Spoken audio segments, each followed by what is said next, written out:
ternyata properti itu terkait dengan 182 bisnis turunan Oh begitu. dan terhadap PDB itu 14-16%. Itu gede Gede loh. banget. Perumahan seakan-akan tanggung jawab pemerintah gitu kan. Oke. Tiba-tiba pengembang kalau ada pun yang repotnya itu terjadi uang-uang siluman, malah dipersulit. Kang Deddy Mulyadi kan, beliau lagi progresif banget kan. Pemda inovatif, gimana bro? Backlog 12 juta, 15 juta, beneran gak sih? Itu sebenarnya bisa. Gue ngusulin tuh di perkotaan dibuatlah jangan rusun yang biasa, ada rusun plus. Nggak ada arahnya mau kemana nih. Kota-kota di Indonesia itu semuanya ya nggak ada yang bagus sebetulnya. Tatanya semua tata ruang itu jadi tata uang. Oh oke.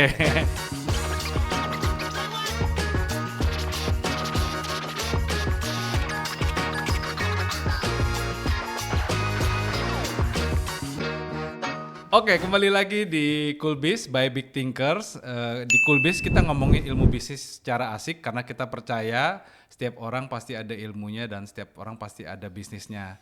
Nah, kita lanjut lagi nih dengan Bro Ali Tranghanda ya, Bapak Data Properti Indonesia. Itu hati nurani saya memotret beliau begitu. Teman-teman, kita akan memasuki sesi percakapan tentang potensi bisnis properti. Bro, ya emang properti itu sebuah potensi bisnis yang potensial dan prospektif kah, bro? Ya jadi sebetulnya kalau saya selalu bilang gini ya, coba ya. Ya. Ketika kita buat satu project, developer buat satu project, itu akan banyak terkait bisnis di sana. Ya. Mulai dari tadi awal ada bisnis konsultannya, ada dari pembebasan Iya. tuh ada calo tanah, ada agent ya kan, Iya. nanti itu terkait ada notaris di situ, Iya, iya. kemudian mulai pengembang ada konsultan, mulai Iya. pengembang ada kontraktor gitu kan, ada supplier dari bahan-bahan lantai atap sampai Paku, sama semen. sampai kecil betul kan, Iya. semen sampai warteg itu Warteg. jalan ya, UMKM buat spanduk di kecil buat apa spanduk umbul-umbul itu kan satu rentetan bisnis turunan Iya, iya, dari iya. properti. Sangat menggairahkan sih gue denger ini. Nah, itu kan LP dari UI ya, ekonomi UI kan, Fakultas Ekonomi UI itu kan melakukan riset dengan Kadin. Oke. Itu ditemukan ternyata properti itu terkait dengan 182 bisnis turunan Oh begitu. dan terhadap PDB itu 14-16%. Itu gede Gede loh. banget, gede banget. Ya. Ha. Tapi kalau kita lihat lagi sampai ke Pemdanya Ya, itu dia dapat PAD pendapatan buat Oh, daerahnya oke, itu 31,9%. Itu besar banget. Oh segitunya. Itu termasuk sertifikat tanah, Ya, BPN ya. pengukuran, termasuk Ya. sama PBG itu kan masuk ke sana semua, BPHTB I see. masuk ke sana kan. Itu 31,9%. Ya, Itu ya. itu luar biasa. Ya. Tapi yang lucunya Pemda itu belum melihat properti sebagai sektor yang seksi. Ini kan lucu ya. Oh segitunya. Iya, jadi masih coba deh kalau kita lihat ke daerah-daerah tuh Pemda masih seakan-akan mengabaikan bahwa di situ sebenarnya ada bisnis yang luar biasa. Iya, iya, ya, artinya kan sebenarnya teman-teman sebenarnya bahasa gampangnya gini nih.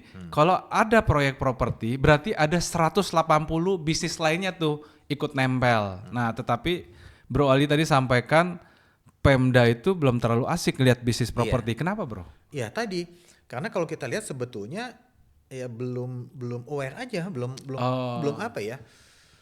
Belum dipahami sebagai ini sebetulnya bisa mengenerate income-nya si Pemda gitu. I see. Tapi mereka masih melihat rumah itu ya masih hanya seakan-akan kegiatan sosial, gue bangun rumah gitu kan. Oh. Tapi nggak sebagai bisnis yang sebenarnya itu bisa menghasilkan secara PAD. Iya, iya, iya, iya, Jadi iya, iya. coba kalau satu wilayah itu bisnisnya bagus, dia butuh rumah, berarti kan PAD-nya makin lama makin Iya, meningkat kan. iya, iya. Sekarang kan enggak. Jadi seakan-akan ya perumahan seakan-akan tanggung jawab pemerintah gitu kan. Oke. Tiba-tiba pengembang kalau ada pun yang repotnya itu terjadi uang-uang siluman, malah dipersulit. Oh, begitu, Ya kan begitu. gitu kan.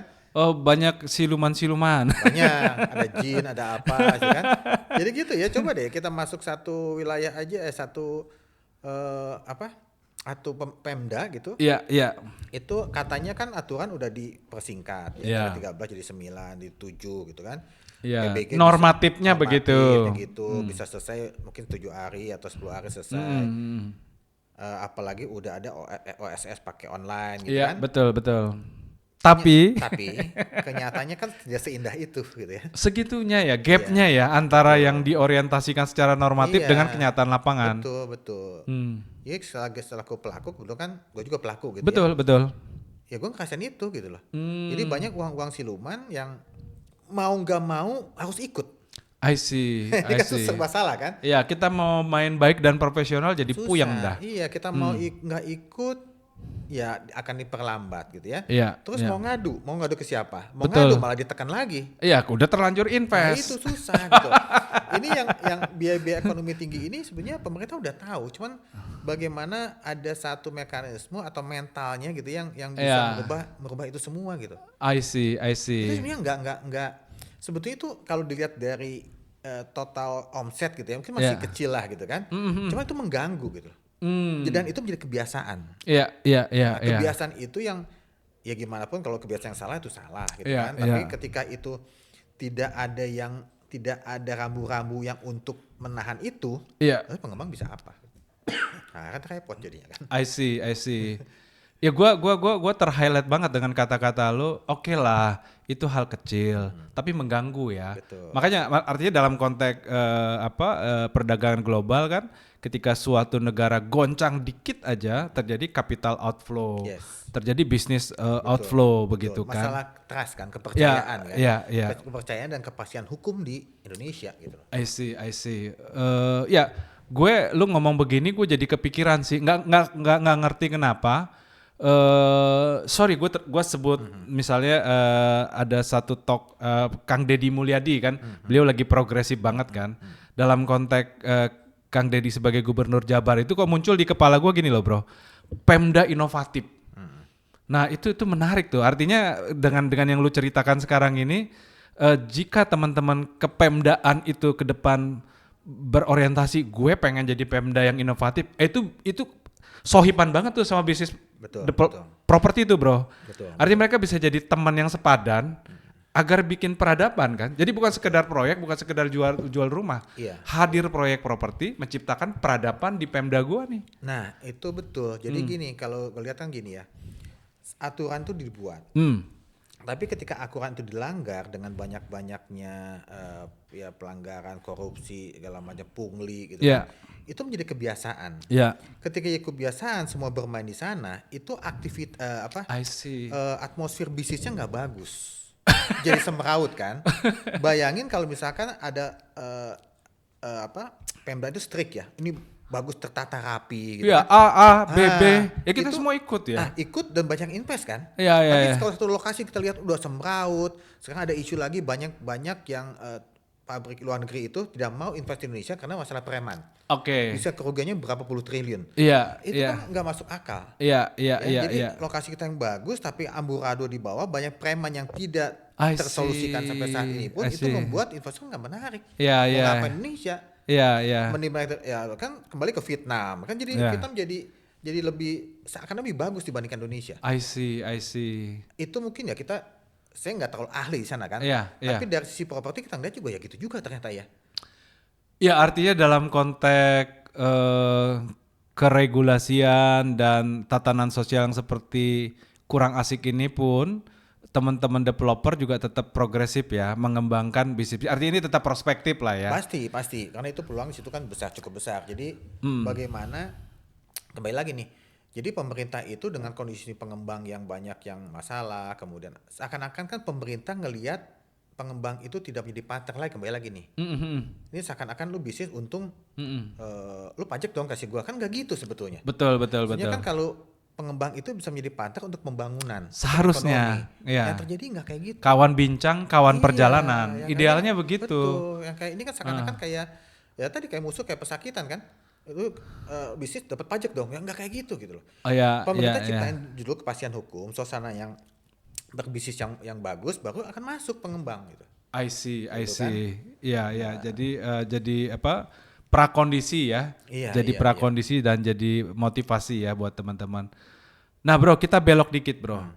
Kalau lu ngelihat prospek bisnis properti ini dari sisi supply demand-nya gimana, bro? Itu backlog 12 juta, 15 juta beneran nggak sih? Itu sebenarnya bisa di sesi lain nanti Iya. kita. Soalnya itu saya juga sebenarnya nggak terlalu data backlog itu kan dari BPS. Oke. ada beberapa kriteria yang sebetulnya apakah itu masih bisa debatable, apakah itu masuk backlog atau enggak. Iya. Kalau terminologi di luar negeri itu Iya. backlog itu betul-betul yang tidak punya rumah, yang Oke. tidak bisa beli rumah. Oke. Di sini kan ada backlog kepemilikan dan backlog yang bisa beli dan bisa hanya sewa. Iya, iya. Jadi ada beda tuh. Iya. Anggaplah itu data betul lah ya kan. Iya. Yang pasti masih ada penduduk Indonesia yang kekurangan rumah. Betul, ya betul. kan? Yang terjadi ini gini, menarik nih. Kalau kita bicara yang menengah bawah, yang masih butuh rumah, yang butuh insentif dari pemerintah, kita kategorikan sebagai rumah rakyat lah. Oke. Rumah rakyat ini, public housing, itu harusnya yang mendeliver itu pemerintah. Kayak Singapura. Nah, negara lain kayak gitu kan. Negara lain tuh public housing itu menjadi domainnya si pemerintah. Oke. Tapi di Indonesia, masalahnya APB-nya nggak cukup. Oke. Diserahkanlah ke swasta untuk bangun rumah subsidi. Tapi ketika kita serahkan ke swasta, banyak hal-hal kompleksitas yang membuat ini tidak menarik. Oke. Contohnya harus ada syarat-syarat administrasinya. Kemudian masalah kuota. Kuota ini kan dibatasi, diinsentif juga oleh APBN. Tiap tahun itu kuota tuh habis. Oke. Ketika kuota habis, artinya pengembang subsidi yang udah bangun itu tertahan, nggak bisa dicairin, nggak bisa dijual. Oke. Karena kuotanya habis, kuota buat KPR-nya. Itu kan mengganggu cash flow pengembang. Stagnan cash flow. Kalau setelah itu kan yang salah siapa? Pengembang juga mau bantu juga. Dia ngelihat kok kuotanya nggak ini ya, banyak yang nggak dipermudah lah gitu kan. Iya. Artinya kan semakin lama semakin nggak ada yang mau lagi jual rumah subsidi. Betul. Kan? Nah, yang kedua kita masuk ke segmen menengah gitu. Oke. Segmen menengah itu kosong. Oke. Kenapa kosong? Pemerintah juga nggak bisa bangun, pengembang juga nggak terlalu tertarik ke menengah ini. Di sisi lain daya beli di segmen menengah ini menurun. Sorry, rentang pricing berapa tuh yang sobat menengah? Gini, kalau menengah bawah kan 300 juta ke bawah sampai rumah subsidi. Ya. Kalau yang menengah itu 300 sampai 500 itu menengah bawah, 300 sampai 1M 1,5M itu menengah sampai atas. Iya. Yang 300 500 itu coba dilihat masih ada nggak? Terbatas pasokannya. Sangat. Pengembang mau masuk sana nggak mau, profitnya kecil, pemerintah subsidinya kebesaran. Iya. Pasarnya banyak. I see. Pasarnya banyak ini saat ini ada sedikit penurunan daya beli ya, pengembang nggak mau masuk juga ke sana, nggak jual juga. Iya. Yang menarik itu di 500 sampai 1,5M. Oh, oke, yang menarik 500 sampai 1,5M. Tapi ini pun menengah tuh ya. Menengah atas. Menengah atas. Oke, tapi itu pun atas. masih terbatas. Pengembang lebih enak jual yang 2 miliar ke atas, 3 miliar ke atas. Kenapa? Cuannya lebih banyak. I see. Ya kan gitu kan. Kalau pikiran begini, kalau misalkan gue pengembang, kalau saya bisa jual 1,5, kenapa jual 1 miliar kan gitu kan? Iya. Laku lagi. Iya. Kan? Jual terus 1,5 miliar. Iya. Tapi dalam kondisi tertentu semakin terlalu banyak yang jual 2 miliar 3 miliar dan itu notabene kan investor lah gitu kan, bukan first home buyer gitu. Iya. Udah mereka yang beli investor tapi kan ini limited banget. Iya. Tapi pengembang saking latahnya dia bangun di situ terus. Oh, saking latahnya. Ya tadi nggak ada studi nggak ada apa ya. Iya. Ini bagus deh. Latah driven. Ya latah driven kan. Oh ini bagus nih, gue ikutan deh. Kebeli. Pada suatu saat itu ada batasnya. Bukan si investor ini bukan nggak beli. Itu market investor ternyata. Iya, market investor dia bukan nggak mau beli lagi. Uangnya ada. Barang gue udah penuh. Nah, barangnya udah banyak nih, masuk gue beli lagi. Udah 5, 7, nanti dulu deh gitu kan. Tapi tadi di menengah ini kosong. Bagaimana harusnya pemerintah ini bisa melakukan kerjasama, insentif atau apa masuk di menengah. Karena menengah itu kaum produktif. Iya, gue juga jadi insightful banget sih. Iya kan? Kaum produktif coba. Kaum produktif tapi nggak punya rumah kan aneh. Iya. 500 sampai 1,5M tadi toh. Iya. Ini let's say ya kita bisa penghasilan kaum karyawan profesional perkotaan lah, anggap berapa? 7,5 di atas 8 juta lah. 8 sampai 10 juta ya. 10-an lah 10-an ya. Kalau 10 juta, dia sepertiganya 3 jutaan. 3 jutaan. 3 juta dia bisa beli rumah 300 juta sampai 500 juta. Begitu ya, tergantung DP lah. Dia lihat rumah di Jakarta nggak ada 500 juta. Betul. Oh iya. Apartemen ada nggak? Nggak ada juga, terbatas. Kalau ada pun kecil sekali. Ya, kecil sekali. Studio. Dia 600-700 kan. Iya. Terus dia mau beli di mana gitu. Tapi dia punya daya beli 500 juta. Iya. Oke. kan ada rumah SPPP, Iya. kan ada rumah 300 juta. Nggak mau nggak dia. mau, nggak mau. Nggak menarik buat dia. Nggak menarik dan Gengsinya terlalu nggak ada. dan jauh sekali. Terlalu jauh. Iya. Nah terus di mana dia punya rumah? Oh, Terus ya usulannya kan sebetulnya gini. Gue ngusulin tuh di perkotaan dibuatlah jangan rusun yang biasa, ada rusun plus. oke. Kaum Rusun plus. apartemen buat kaum urban perkotaan lah, Ya. yang agak kelasnya bagus lah. Middle urban. Middle urban. Nah itu Ya. nggak ada kan. Betul. Coba lihat di Gap Jakarta, ada yang rusun banget, rusun sewa. Bawah yang banget. agak kumuh, mohon Ya, maaf. ya. Ada yang atas banget. Iya. Yang menengah Iya. terbatas banget. Iya. Sedangkan itu sebenarnya karyawan-karyawan yang produktif kan. Iya. Nah, itu kan pemerintah harus masuk ke situ. Oke, pemerintah harus masuk ke situ. Nah, menurut lu masuknya seperti apa atau bentuk kolaborasinya seperti Bisa apa? sebetulnya. Ini selalu saya bilang gini ya, gue bilang tuh pemerintah itu bukan masalahnya bisa atau enggak. Oke. Itu bisa sebetulnya. Iya. Mau atau enggak? Ini jadi Oke. pertanyaan besar. Oke. Sebetulnya kan gini, ada ini kalau lebih jauh lagi kita bicara tuh undang-undang yang berimbang. Oke. Ya. Oke. Jadi satu pengembang itu dia harus membangun, undang-undangnya udah ada ya, Ya. nomor 1 PKP. Dia harus bangun 1:2:3. Betul. 1 rumah mewah, 2 rumah menengah, 3 rumah Cuma sederhana. sederhana. Sekarang masih banyak polemik nih, pro kontra, ada Ya. yang 3-nya itu seperti apa, harganya berapa, lokasi di Ya, mana gitu ya. kan. Tapi itu kan bisa dibicarain dengan pengembang. Iya. Cari titik temu lah gitu kan. Ya, bisa lah Bisa sebenarnya. kan? 3-nya itu kalaupun dia tidak bisa dikembangkan di daerah dia bisa nggak dikonversi untuk bangun rumah susun di Jakarta. Oh iya. Tapi saya selalu bilang jangan pakai uang. Uang itu masuk posnya hilang tuh kemana uang kan, bahaya kan. Jadi pengembang langsung bangun aja gitu. Iya. Pengembang lu bangun, tolong dong pengembang bangunin, Pemda nggak minta uang, tolong bangunin aja rumah sekian dengan nilai sekian. Iya. Bisa nggak? Bisa. Pengembang mau nggak mau. I see. Cuman karena regulasinya itu masih, kalau kasih itu Bollywood gitu ya, masih bingung gitu kan. Iya. Nggak ada yang mau masuk, nggak ada yang berani juga. Oh, berarti semacam Aturannya belum jelas gitu. aturannya diperjelas dan Iya. juga apa pemerintah perlu proaktif pengembangan Oh, iya dong. land bank kah? Iya, nah itu terkait nanti land bank di mana? Land banknya ada dong tanah-tanah dari BUMN yang idle ya. I see. Tapi tadi ada masalah lagi. Iya. Kalau tanah-tanahnya kita minta, oke, tanah-tanah BUMN tolong dong diserahkan ke buat bank tanah buat perumahan. Iya. Belum tentu mau juga. Iya. Karena dirutnya BUMN ketika tanda tangan itu tanah diserahkan untuk bank tanah itu akan BPK KPK masuk tuh. Atas dasar apa? Oh. Payung hukumnya nggak ada. Oh, kembali Ya ke kan? regulasi. Iya, kan takut semua tantangan Ya, kan. ya, Dasar ya, hukumnya ya. apa? Ya, Itu ada ya, korupsi, ya, ada ya. kolusi, gratifikasi kan kita nggak tahu. Gitu. Iya. Jadi nggak susah dilakuin. Iya. Nah, terus sekarang ada ide dari Menteri Ara saat ini kan tanah-tanah sitaan kejaksaan. Oh, begitu. Boleh tanah kejaksaan masukin ke sana, tapi payung hukumnya kan mesti ada jelas. Iya. Seberapa, karena kalau sengketa mungkin kan nanti ini kan status tanahnya belum jelas. Apakah Iya. nanti akan terjadi klaim lagi sengketa Iya. berlanjut gitu? Kita nggak Iya. tahu ahli waris Iya. segala macam. Iya. Payung hukumnya ada nggak? Ada nggak yang memperbolehkan tanah kejaksaan itu dibangun untuk perumahan? Belum Iya. ada juga. Iya.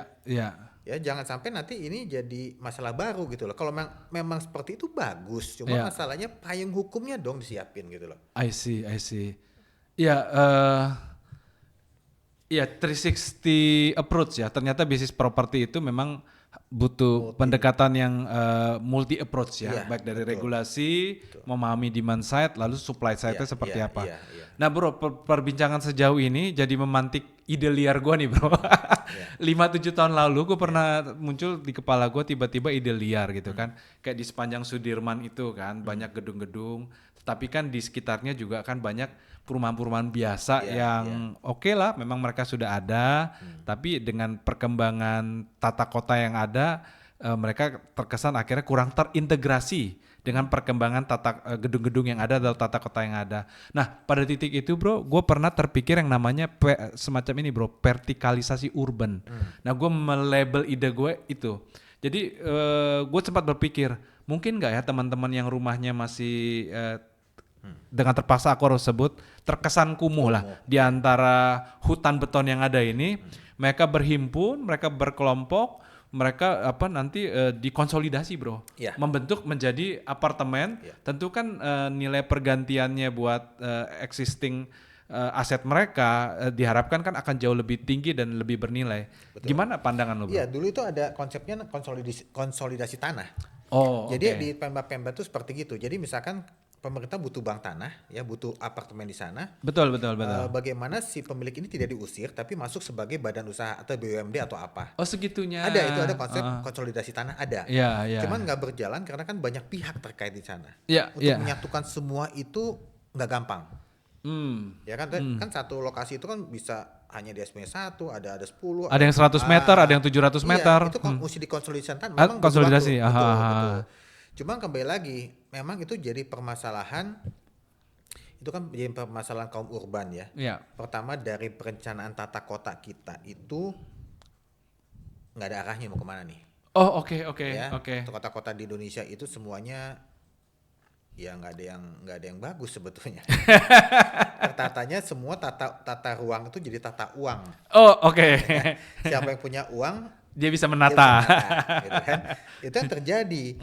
Kawasan-kawasan kumuh. Kenapa terjadi kawasan kumuh? Karena tidak ada pembatasan imigrasi urbanisasi ke kota juga. Betul, betul, Kan? betul. Ada yang ya kita tahu lah, ada yang di kolong jembatan dia listrik dia bayar. Iya. Berarti itu kan dianggap legal. Sah. Iya, iya, iya, iya. Bayarnya sah lagi. Bayarnya Resmi. sah lagi. Nah, kan ada uang kebersihan segala macam. Ini kan lucu. Iya. Itu seakan-akan dilegalkan. Iya, iya. Kembali lagi masalah regulasi dan Iya. good governance kah atau memang ya kondisi-kondisi seperti itu yang membuat masalah perkotaan sebetulnya. Iya, iya, Dan iya. itu tidak terselesaikan sampai saat ini. Betul, betul, betul, Ya. betul.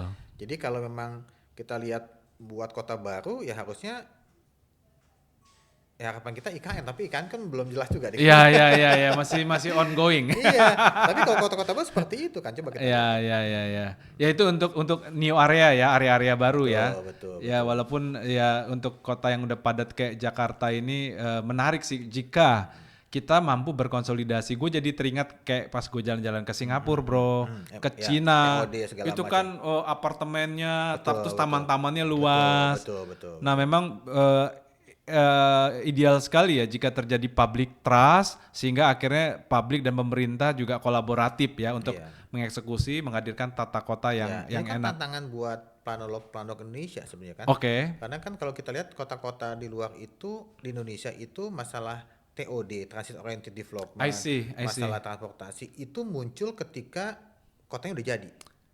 Jadi Oh. tidak terdesain. Oh, Tidak begitu. terdesain. Ya kan kalau di sana kan dulu terdesain kan. Ini Ya. ada ini baru kita ini kan enggak terdesain. Iya. Tata uang jadi tata uang itu lah. Ya, bro. Jadi ada 2 pertanyaan terakhir untuk sesi ini. Pertama, bro, menurut lo bicara supply perumahan ya, housing supply, perbandingan kita dengan Singapura kira-kira perbandingannya berapa tahun sih, bro, gapnya? Itu memang agak susah ya dibicarakan karena kan masalah di Singapura itu mungkin hampir sebagian besar itu dimiliki oleh pemerintahnya. Ada Betul, City betul, Development Board. betul. Itu ngaturnya gampang. Ya, fully handling. Ya, di kita kan susah. Semua market mechanism. Ya. Pemerintah tidak punya power untuk mengatur itu gitu kan. Ya. Tapi kalau kita lihat masalah di sana itu 70-80% itu mungkin udah ada hunian. Betul. Di kita berapa ya 30-40%. Ya. Di perkotaan ada sampai 70-80%, tapi secara umum tuh 30-40%. Oke. Berarti masih banyak game. Ya. Bisa itu tersewa, dia hanya nyewa Ya. dianggapnya, atau memang dia belum punya rumah sama sekali. Ya. Jadi agak susah kalau ngomong berapa tahun, tapi kita pasti ketinggalan. Iya, iya, tapi ketinggalan lah ya arti. Dari public housing aja kita ketinggalan. Betul. Ya, karena government fully handling Iya, untuk iya. supply. Betul. Iya. Kita tuh Jadi bro nggak mau munculin angka ya. kita tuh negara yang Tetap optimis. kita tuh negara yang sebetulnya tidak ada public housing yang tadi kita bilang. Oh, sebenarnya kita Nggak tidak ada negara yang Kalau tidak punya public housing itu pemerintah mesti bangun. Kita nggak ada. Ya, Bang. ya, Kecuali ya. rusun itu sewa ya. Ya. Kayak gitu kan. Nah, oke, pertanyaan kedua pertanyaan terakhir untuk sesi ini. Jadi bicara public housing, bro, kira-kira optimisme atau masukan untuk program 3 juta rumah ini seperti apa, bro? Banyak dulu kita udah kasih masukan. Ah. Dulu kita gua sampai kayak gini proposal. Nggak dibaca tuh kayaknya tuh. Iya kan kayak gitu kan. Iya. Kita dulu udah usulin 2009 ya, ada bank tanah. Udah ada mulai lah ya. Oke. Saya nggak bilang nggak sama sekali di inilah. Iya. ada bank tanah. Ya. Kemudian dulu sebelum ada BP3, Badan Percepatan Pembangunan Perumahan ini yang udah Cipta Kerja, dulu kita usulkan namanya, tapi bukan itu, namanya Badan Otonomi Perumahan. Oh, oke. Ada bank tanah, ada Badan Otonomi Perumahan, ada kemudian ada Tapera-nya lah. Meskipun Tapera ini agak ada masalah juga gitu kan. Tapi artinya itu satu lagi perbankan. Iya. Ini kalau ada ekosistemnya ini terbentuk, itu public house-nya akan berjalan dengan sendirinya. Tapi ini semua belum berjalan gitu ya. Belum berjalan. Bank tanah lembaganya ada tapi belum fokus ke perumahan, masih infrastruktur gitu ya. Belum ada yang khusus bank tanah, ini akan mulai katanya. BP3 itu belum berjalan optimal juga gitu ya. Kerjanya apa juga kita pertanyakan, kerja apa sih gitu kan saat ini. Jadi dari bank tanah itu nanti yang ngatur tuh di badan otonomi ini, dia ngatur tuh penempatan di mana pos-posnya seperti apa, dan ada pembiayaannya. Tapera ini, Tapera pun masih banyak yang pro kontranya. Setelah itu perbankannya siapa? Yang betul-betul oke, kan ada bank BTN sebagai ini ya, tapi itu mesti ditingkatkan lagi kan. Nah itu ekosistem ini semua mesti berjalan. Kalau selama itu berjalan tadi, makanya selalu saya bilang pemerintah itu bukan bisa atau enggak, bisa, mau atau enggak nih, mau itu dengan percepatan, dengan profesional gitu, dengan good governance, itu kan yang nggak ada di kita, masih belum ada gitu loh, belum kuat. I see. Gitu. Ya siap bro, siap. Ya saya pengen menutup sesi ini dengan highlighting yang tadi Bro Ali sampaikan ya. Pemerintah bisa ya. Jadi early inisiatifnya udah dibangun kok, instrumennya juga udah terbentuk kok. Ya dengan semangat pemerintah itu bisa. Ya ini menjadi harapan, ya silakan dikonsolidasikan, diorientasikan, dan juga pada akhirnya dieksekusikan. Ya pada percakapan sesi ini ya sangat layak sekali Kulbis hari ini kedatangan pakar properti Indonesia. Kita akan masuki Kulbis sesi 3 dengan Bro Ali Tranghada. Konsultan itu kan tidak hanya ngomong aja, betul. teori aja, tapi dia ketika di lapangan dia tahu, dia ada sense, konsultan kan mahal, enggak juga kok, itu relatif kan. Tapi dia mempertaruhkan omset ratusan miliar loh gitu kan. Nah gitu. Developer itu harus bisa menciptakan nilai tambah. Tidak hanya affordable, ada nilai yang menjadi kebanggaan buat si pemiliknya. Properti ini mungkin bukan menjadi investasi yang terbaik, tapi harus ada di portofolio investasi kita. Ketika banyak anak muda nggak beli properti, itu salah kaprah nih, bahaya. Karena banyak apartemen agak sedikit challenging, risky lah di Indonesia kan. Kalau beli apartemen itu, kalau bisa jangan yang udah jadi. Ketika belum jadi, biasanya bisa kenaikannya dari kita beli pre-sale, belum jadi sampai itu bisa 35%. Tapi pastikan apartemennya jadi.